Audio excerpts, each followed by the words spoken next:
Are these profitable? Is this business profitable, if I put it that way? This business is a money-making machine, I would say. Money-making machine. It's a money-making machine.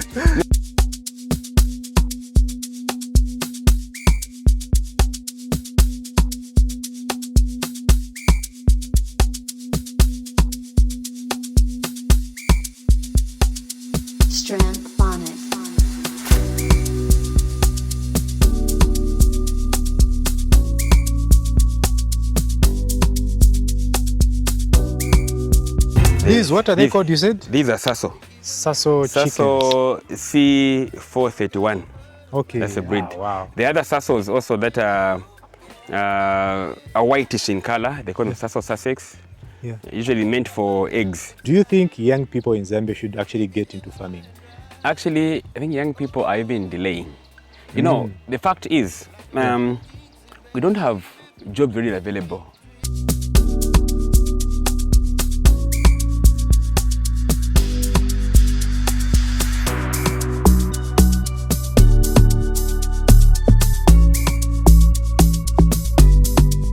When you go exotic, it may seem as if you are investing heavily at the beginning, but it has a lot of returns.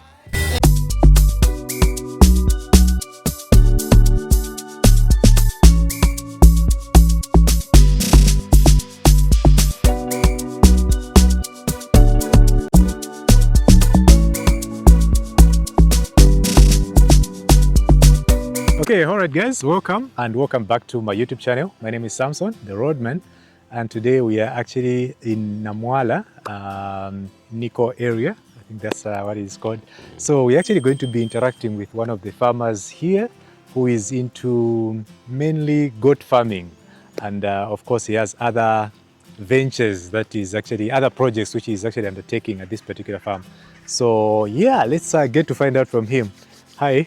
Hello, how are you, Mr. Samson? Good, good. How are you? I'm good. Okay, yeah, I've seen some beautiful goats here. There are some pure breeds. There are some crosses, if you may put it that way. What is, maybe let's start from there. What is your name and what is happening at this particular farm? Okay, I'm Ignatius Mulemba, running Igmic Farm. Igmic. Yes, Igmic Farm. Okay. I started this project about 3 years ago.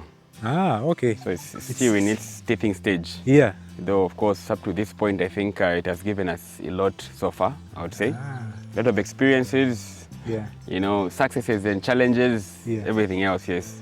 But apart from running Igmic Farm, I'm also a teacher. Okay. Maybe let's start from you personally before we get to the farm. First, we want to know who is Mr. Baez. Well, Mr. Mulemba is a young man who is quite passionate about farming, though I never grew up from the village, a rural setting. Grew up in town, did my education in town. Okay. But then through my career, as I was posted to a rural setting, I did notice a good number of people around us rearing some of these animals. So the passion to just keeping these animals drove me to get into agriculture as well. Okay. Yeah, or should I call it agribusiness? Yeah. Yes. Definitely, because I don't think like in these days nobody is doing agriculture for fun. It's business, it's serious business. For sure. Okay, yes. But what kind of projects are you doing here apart from, I've seen the goats already. What other projects are you doing? I'm also into poultry. Actually, poultry was the first thing that I'd started working on. Okay. Yeah, I drew this inspiration from my father. Despite living in town, my father loved birds. Yeah. So we'd keep some broilers here and there, maybe. Also, we had the farm, though we never used to stay at the farm or go there that often. Yeah. But then we would usually look at those situations and then it helped us a lot. So with that thought, despite being in town, I'd also love to keep birds. But when I came to a rural setup, I saw a lot of opportunities in many other animals. So here I have some exotic breeds of chickens. Okay. I also have a few cattle that I ventured into, though they're not on this farm, here on another farm. Okay. Yes, and then the goats. So the goats just cut it in. Like the goats seem to be easy to keep. Okay, yeah. Easy, some advantages of goat farming, guys. Easy to keep. At the same time, I think they're quite recreative as well. Multiply very fast. So that somehow massaged my area. Ah, Yes, yeah. Maybe let's first look, let's look at the goats. You have two types here, or should I say mainly two? That's the red Kalahari and the other one? And the Boer goats. The Boer goats, and then Yes. some mixes of the two. Yes. Ah, okay, okay. So here we have those. Initially, I started with the local goats. Okay. That's my initial point was local goats. Yeah. Yeah. Then I would usually buy, and then buy an exotic male. Yeah. Breed with them, then sell the pregnant does. It was giving me a bit of some okay. money, so I thought that this was a good idea. But then I realized that if I had the actual exotic breeds, I think it would be better. So I was searching on the internet, saw how people were, though they were quite pricey. Yeah, very pricey. This I can't manage. So I thought of just getting a male and then just so from that process, I would keep some of the females that were born from those who are crosses now. Yeah. And then also bought a few other pure goats that I started integrating to my flock to try and improve here and there. And I think with time, I started getting rid of the crosses, tried to keep the pures. Yeah, though I haven't completely gotten rid of the crosses, they're still there, using some of them as a breeding stock. But I usually try to work on pure males to improve. We call them backs, so the pure backs, so that we try to keep on improving the breed. Yeah, amazing, amazing. Maybe what are some of the challenges that you faced when it comes to goat farming itself? Okay, so first and foremost, a goat is a naughty animal. Our first set of challenges with my neighbors, you know, they would stray into neighbors' fields. Oh yeah. In most cases, and you know, it's I don't know. Sometimes just where I don't want them to go, that's where they go. They are pushing that you. one, yeah. So that was, I think, the first challenge is them causing a bit of some conflict with my neighbors because they would stray into the neighbors' fields. The second one is theft. Goats are easy to steal by the thieves around. Oh, are they? They're easy because they're quite portable animals. So they're easier to steal compared to the bigger forms of livestock, like cattle. But then there are those situations. But then apart from that, it's also an issue of veterinary services. So my area, I think the vet haven't been that active in the recent past, and then that has been a problem because you know, there's challenge. You know, when you're just learning, by the way, I never did any agricultural training. Ah, okay, yeah. So it was job on training. I can imagine, yeah, okay. So the medication, the whatever that I've learned, it's through interactive with other farmers. Yes, the veterinary department hasn't helped that much. But then with that, we've learned a number of things. So then for the basics, I think we're able to handle those. So that is another area. Then two, the distance where you can get some medications. Yes, especially vaccines. Yeah. Because if you have to get vaccines from here, you need to go to Lusaka. Lusaka is quite a good number of kilometers from here. It's not an easy thing. Yeah, I can imagine. That has been a major challenge, I think. Now the good part is that I think maybe because of the location, the environment itself, it has also lessened the demand for some of the vaccines. So they don't usually get affected by some of the diseases. So I think that has also helped in one or the other. But mostly, I think those are the major ones that I can say. So how rampant is animal theft, like in this area, in Namwala here?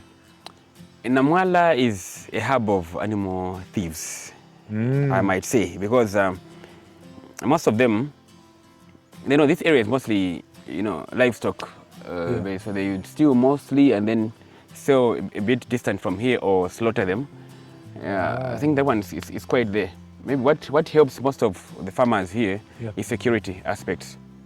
So if you've noticed, I think, as you can see, there's a German Shepherd there. Yeah, I can see. I have some other dogs that help me. It looks like, I was actually going to mention that. It looks like you've got all things, it's hybrid kind of things that you have here, from goats, dogs, and the birds as well. So, so you've got some German Shepherds, some security-wise. Yes, I think that is also helping. Yeah. Because when you have these guys can put strangers at bay for sure. They work around that, and it helps a lot. Which is good. Which is good.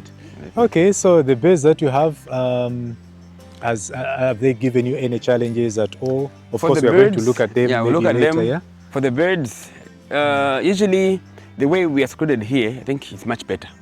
I don't have much challenges because very few people come to the farm. So I don't use the actual biosecurity that I'm supposed to, the whole situation. But I think because of less people visiting the farm, I don't usually have to face a lot of challenges with diseases for the birds as well. Okay. I think they've been doing fine. It's just that also, when they're confined, they need a lot of deworming. You need feeding aspects also, a number of those things. Yes. Okay. So from here, what kind of feed do you give them? Do you have to buy the actual feed, or they roam around, just eat whatever that is there? So basically, I think I have about 3 types of chickens. Yeah. Though of course I have also guinea fowls and turkeys, but 3 types of chickens mostly that I have. The others are confined. These are confined depend on the feed that I have to buy for them or formulate. There's some simple formula that you have to do here and there, try and keep them going. But then also buy some of the feeds from the dealers, which help, especially when they are still in their early stages. You go for the starter feeds, the grower feeds, so that they get to they grow to the expected standard. Then also the exotic ones, you can't, you cannot compromise on feeding and the quality, because you bought them at a high price. So you have to maintain them. So again, maintaining, you still have to sacrifice a little bit on the part of feed and everything else. So with those also we have to buy some feed for them to catch up. Sure. Okay, so my next question is, because I've seen like in Zambia, we don't have many young people that are getting into farming, but it looks like for you, you've taken it upon yourself to kind of get into farming, and I've seen the results are quite good so far. Do you think young people in Zambia should actually get into farming? Actually, I think young people are even delaying. The fact is, we don't have jobs really available in this era. It used to be some time back. But some time back, once you graduate from college or university, directly you are taken, others have been given offer letters before they even graduate. During that time. But this time around, someone has to stay 5 years without being in formal employment. Furthermore, my assessment is that, it's quite satisfying when you're doing something of your own. Quite that's satisfying. A good one. 2, it keeps you away from a lot of vices. So if the young people were to venture into agriculture, these animals will keep you around. So you have to be around to see how they are faring, how they are doing, everything else, to stop you from visiting some drinking places and other areas, you see. So they are part of discipline. Amazing. It's actually very good that you've brought up that point. Sometimes I've seen like a number of people that maybe their parents had a farm, and then they were in the city. They want to be in the city so that they can do all these things. Wow, their farm there, maybe their parents, maybe one of them is late, and the farm is just, dormant, no activities. I think that's a place where young people should be. Exactly. Keep yourself busy and all these things. Wow, amazing. But now, looking at the goats, of course, goat business in Zambia. Let's look at that one again. Are these profitable? Is this business profitable, if I put it that way? This business is a money-making machine, I would say. Money-making machine. It's a money-making machine. No, if you venture into this business, sometimes there's money in this business. What should somebody do for them to actually actualize that? I think it's the idea of not taking farming as a cultural situation. It's supposed to be a business. If you take it as a business, pump in money, all right? But then you get more money from it. Now, the goat, a goat, why I'm saying it's a money-making machine is that, for a goat, if you look at these exotic goats here, the price of these goats is quite similar to that of a cow. And those are big. Let's talk about the pricing. Like if you are selling a very good, goat, how much can it face? If you say like these exotic ones. The pure ones, if it's a female, you fetch around 8,000. 8,000. 8,000 is a female. This we're talking about something that is slightly above 6 months. 6-7 months where they're at breeding stage now at this point. You can sell them around that much, going up. The males, pure ones, sell them at 15, going upwards. These animals can go even as far as 30,000, 35,000 within Zambia. I'm talking about Zambia here. So you visit some other farmers, you find they're selling these males at 30,000. And they're there.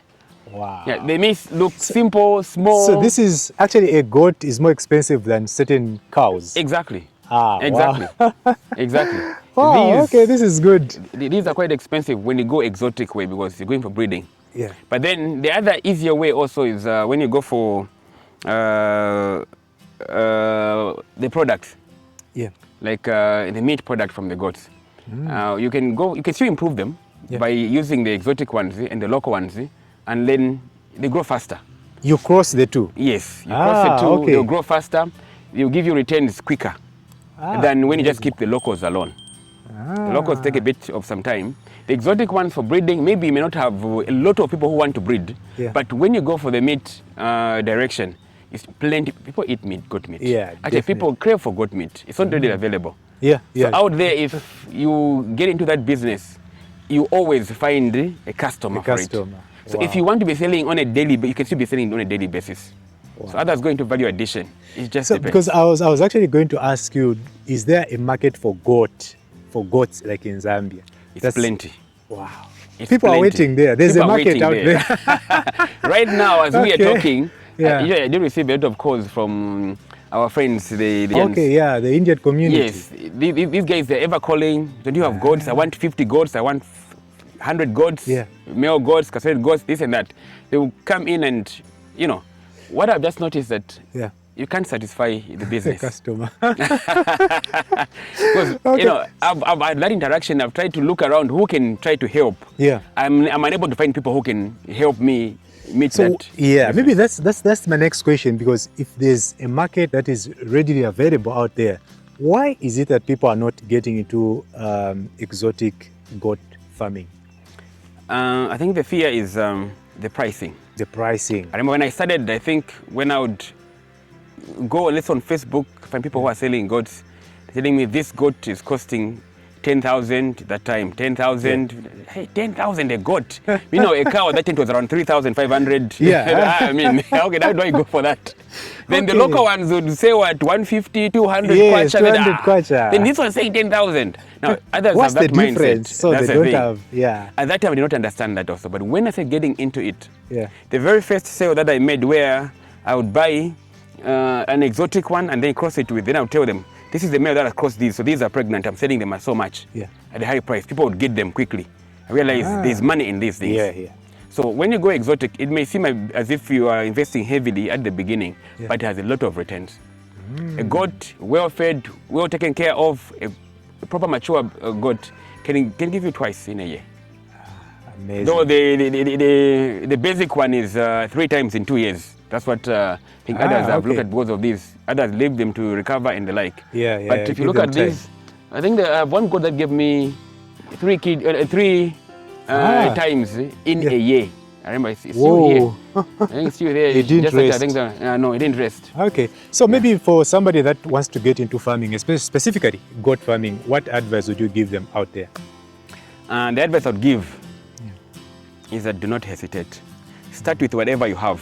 The beauty with this business is that it doesn't need a lot of capital for you to start. Just a little bit of it, and it can help actually, it can help you excel. These multiply very fast. You may start small, but as they multiply, you actually see the dividends that come from them. Sure. Amazing. Hunting for these goats, guys.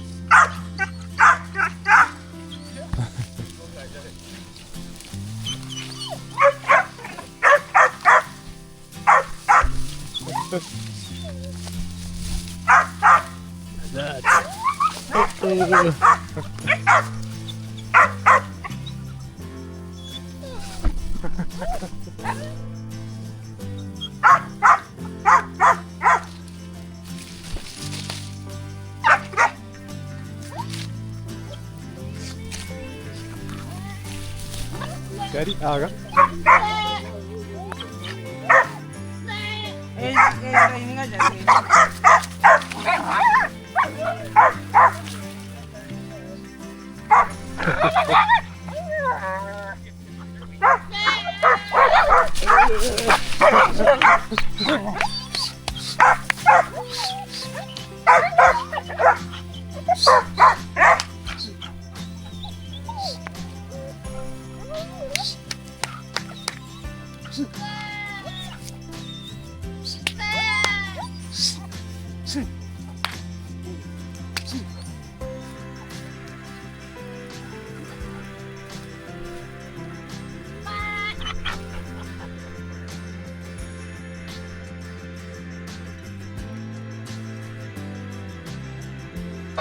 Look at this guy, he's actually posing for me. He's posing, ready to hit.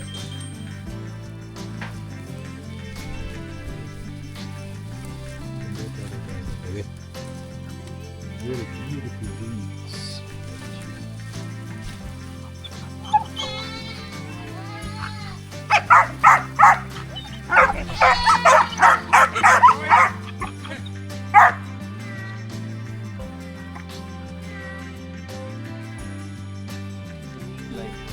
Oh, okay. So he's not even scared of people. He can deal with you.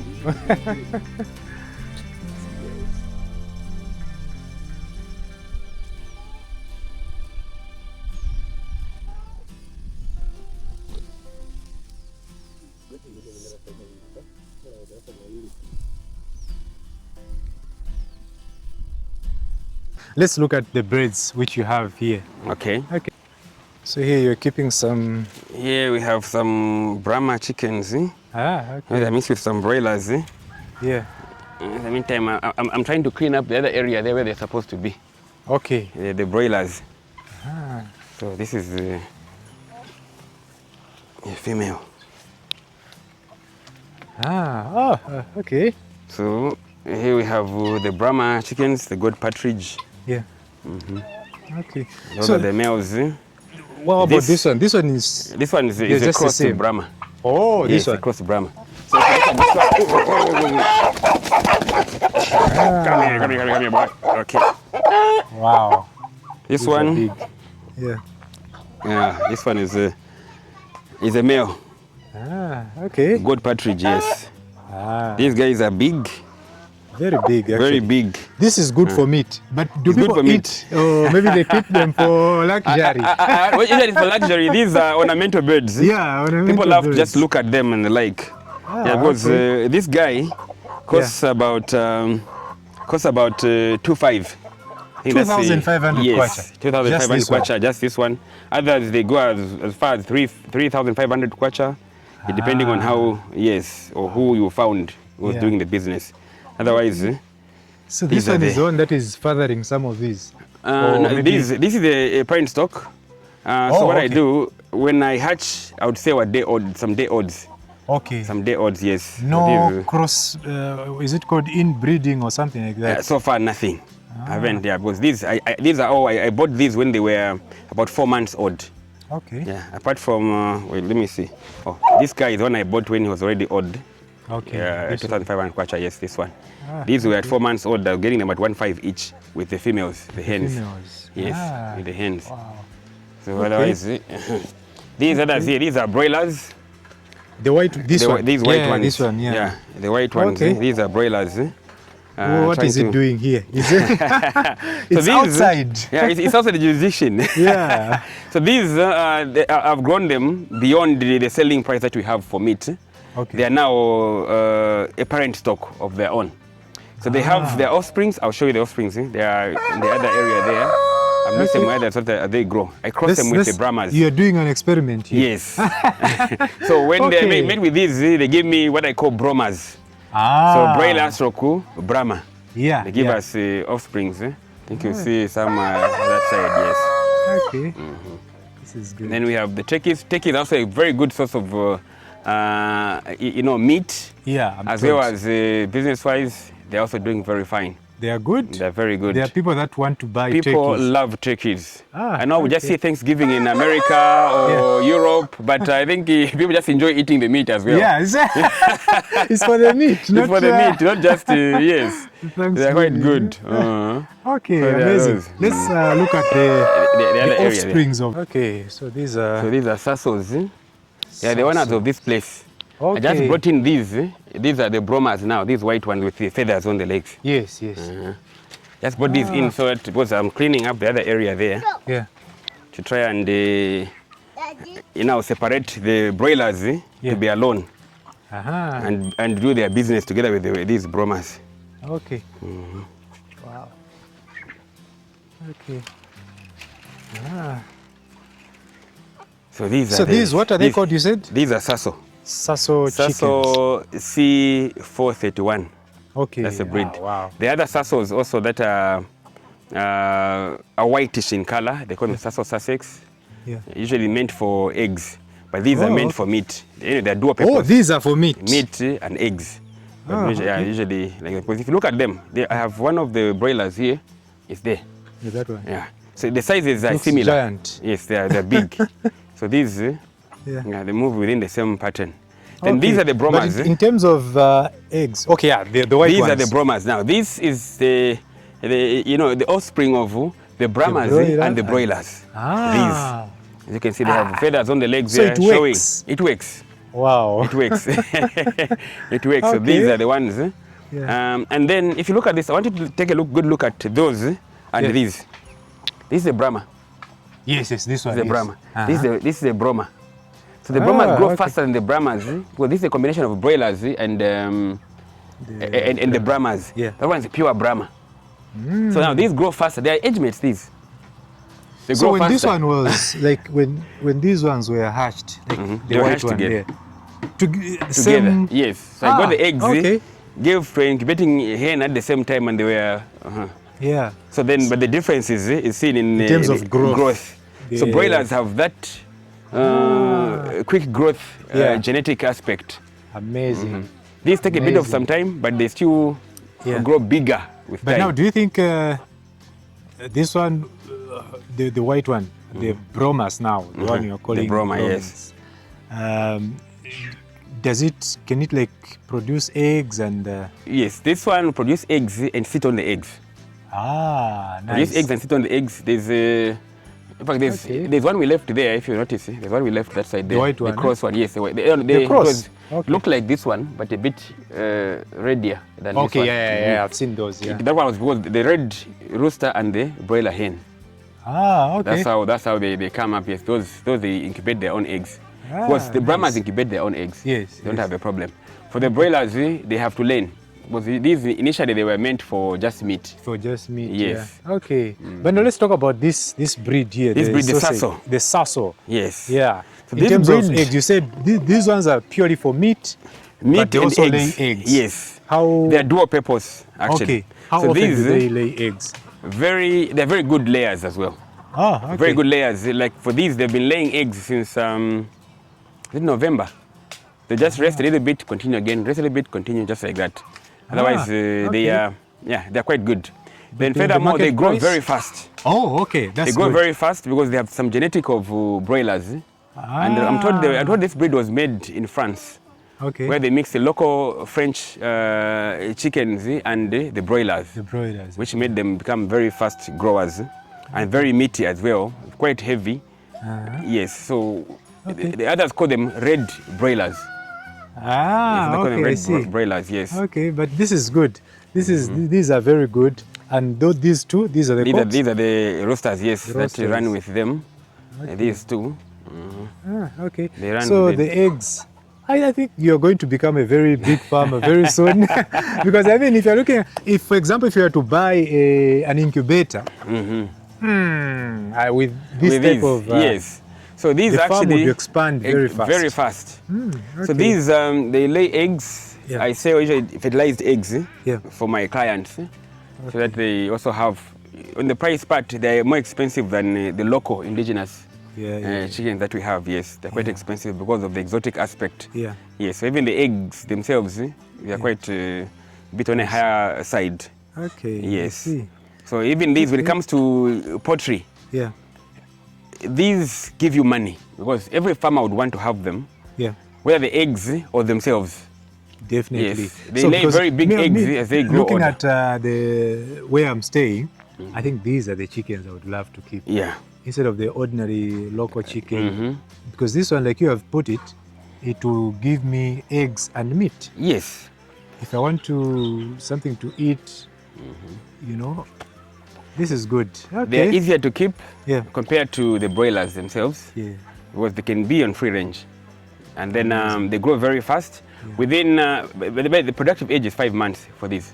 Oh, is 5 it? months they start laying eggs. And then maybe 4 months plus they start laying eggs. And Yeah. you can have your returns from there. We can be picking some eggs. Yes, for the indigenous ones, it's about 8 months. Okay. But for these 5 months, you are in the business already. They are giving you what you want. Okay, Yes. which is good. Sure. All right, I think maybe just for the chicken part, because I've seen now you've already, actually you have massive experience when it comes to these chickens and things like that. Maybe just a word to those that would want to venture into such kind of exotic breeds. Okay. For chickens, Yeah. I would advise that you have the necessary medication always at the farm, just like in goat farming as well. Medications. Medication. Okay. You know, the fast growth, the money that they bring don't come that cheap either. Yeah. You have should to be maintain ready them. to spend. Yes, you should be ready to spend. But if you Okay. keep them very well, you are conscious with the hygiene. Yeah. You're conscious with the biosecurity and everything else. Yeah. I'm telling you, you spend less. The feed is good. You give them a good quality feed, you spend less. So it's all about what you put in initial projection that you have. Things go very well. Okay. Otherwise, I think these chickens are quite good. They don't need a very big space. Yeah. Little space can still give you heavy returns. Wow. Confine them, be ready to spend even more. Yeah. If you have space, put them on free range.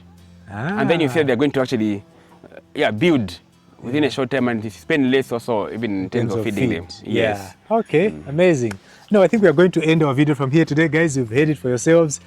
These are some of the ideas that we are sharing on the internet. So if you like any of them, please remember to give the video a like and subscribe to my channel. So we're ending our video from here today, unless you've got some last words to the people that are watching this video. All right, for the viewers, you're not in the wrong place. This channel is one of the channels that can help you and develop away from, I'm a teacher by profession to start with. And I'm doing all this here as a side hustle. But it gives me more returns than my teaching job. Amazing. So, ladies and gentlemen, boys and girls, if at all there are any, remember that agribusiness is the way to go right now. Every person needs to eat. And when you're in agriculture, you feed that person, so you make money. Agriculture will also, I think, improve just the way you live your life. So it's one of those basic things that you just have to have. Even if you do not have a big space, your backyard can be used for one or two things. Yes. These birds, you saw the other birds that we had there, the Brahmas that side, they're exotic birds. They're therapeutic. Just looking at them make you feel good. Yeah. And you owe yourself some goodness. Away from the media that seems to be turning our heads over what they think. Yes. But when you go for these, you're just in a natural environment that is going to help you have a good, a good and calm mind at all times. And also, when you come back from that stressful work that you have, these are going to be your companions and your friends. So get into agribusiness, subscribe to the channel, and follow for more. Thank you so much. Thank you so much, guys. Thank you. We'll see you next one. Bye. Take care of yourselves.